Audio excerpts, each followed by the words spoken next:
నమస్కారం. ఈ మధ్య చాలామంది ఆర్ఎస్ఎస్ మీద అవాకులు చెవాకులు మాట్లాడుతున్నారు. రాష్ట్రీయ స్వయం సేవక్ సంఘ్ అనేది వ్యక్తిత్వ నిర్మాణాన్ని ఆకాంక్షిస్తుంది, నేర్పిస్తుంది.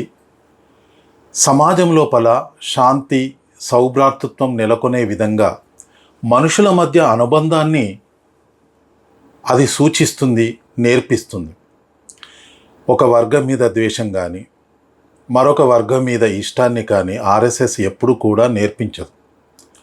విమర్శ చేసేవాళ్ళు రాష్ట్రీయ స్వయం సేవక్ సంఘ్ శాఖలోకి వచ్చినట్టయితే దాంట్లో ఉన్న అర్థము పరమార్థం తెలుస్తుంది.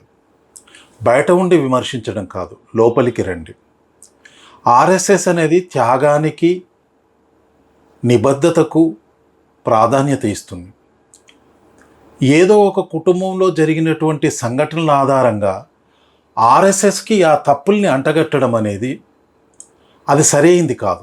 పిల్లలు చేసిన తప్పును ఏ పెద్దలు సమర్థించారో ఆ పెద్దలు రాష్ట్రీయ స్వయం సేవక్ సంఘులో ఉన్నంత మాత్రాన సంఘ్ ఆ పెద్దలకు ఆ తప్పును ప్రోత్సహించమని చెప్పినట్టు కాదు.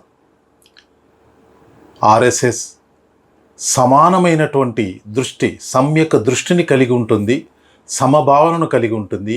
ఏ వ్యక్తిని తన వ్యక్తిగా కానీ ఏ వ్యక్తిని శత్రువుగా కానీ చూడదు. అందరినీ సమానంగా చూసేటువంటి ఒక కన్న తల్లి లాంటి సంస్థ ఆర్ఎస్ఎస్.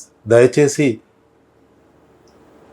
దీని మీద అవాకులు చెవాకులు పేలుతూ రాష్ట్రీయ స్వయం సేవక్ సంఘ్ను బజార్కి ఈడ్చేటువంటి ప్రయత్నం చేసే వాళ్ళ ఎడ కఠినంగా వ్యవహరించేటువంటి పరిస్థితి తీసుకొచ్చుకోవద్దని చెప్పేసి అందరికీ విజ్ఞప్తి చేస్తున్నాను. జై హింద్, జై భారత్.